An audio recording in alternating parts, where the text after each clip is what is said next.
I'm back for another repair job today, and we're doing another key fob.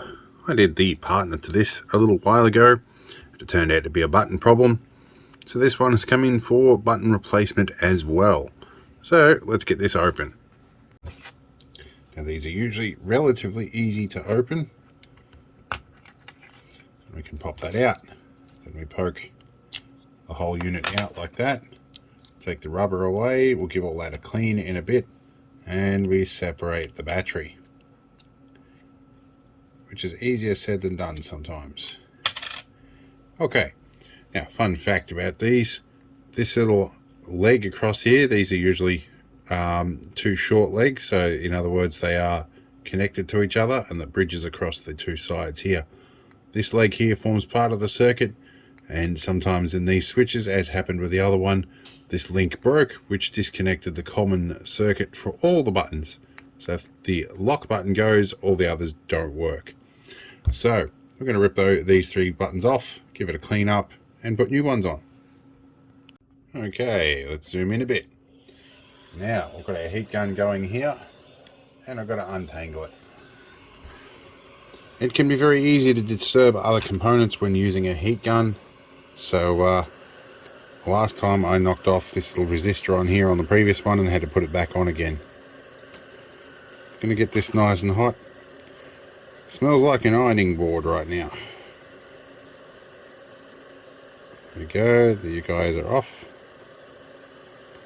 Keep our tweezers out of the way so they don't get too hot. Not quite there yet. There we go. This one is the one where we don't want to disturb other components, because there are sensitive little loading coils all over the place.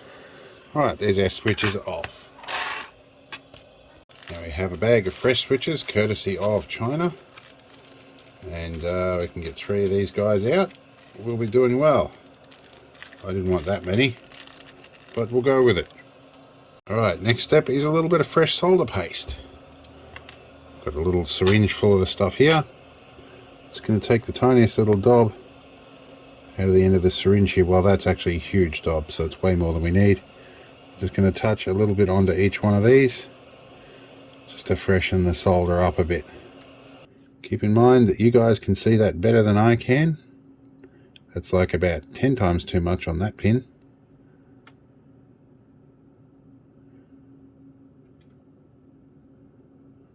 Stuff should pull into position when we're done, but I may need to find a way to get a little bit off.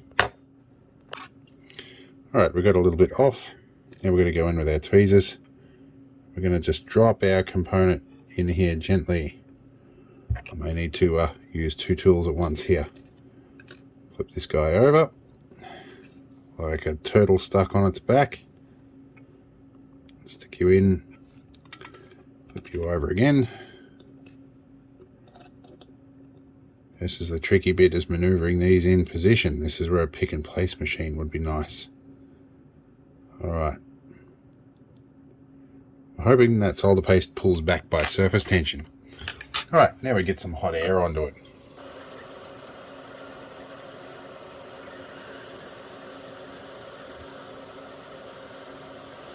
Feels like it's in position. I can see that solder paste balling up, which is good. Let's try this one. Be careful not to disturb the other components while we do this.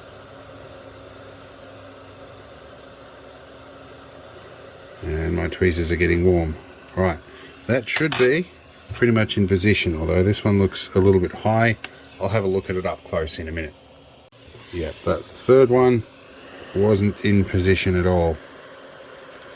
Needs a bit more heat.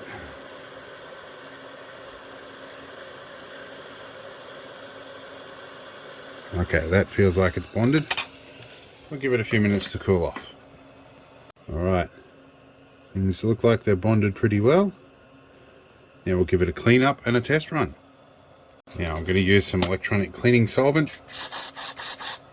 Let it soak for a second and scrub it with a toothbrush.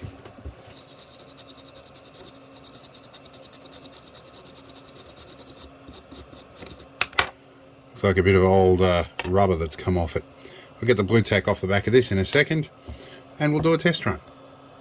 Okay, check for function. Do they all click? They all do. Okay, flip over, whack our battery back in, see if we get a flashing light on all of them. On that one, not on that one, not on that one, but we do on that one. Alright, maybe this one's got some bigger issues, or maybe these haven't gone on the board properly. I will do some testing and find out. Okay, big ball of gooey stuff. New key fob. We reseated this button and it works now. This one didn't need to be reseated, this one we did. Didn't quite get them warm enough. Alright, so let's reassemble and see if it actually works. Alright, peel off, reinsert into the rubber, reinsert the rubber back into the key fob and close it all up. We do a 3-button test. 1, 2, 3. Let's check it on the receiver. Alright, this one is on 433,875. It works. We're doing good. We'll see you in another video.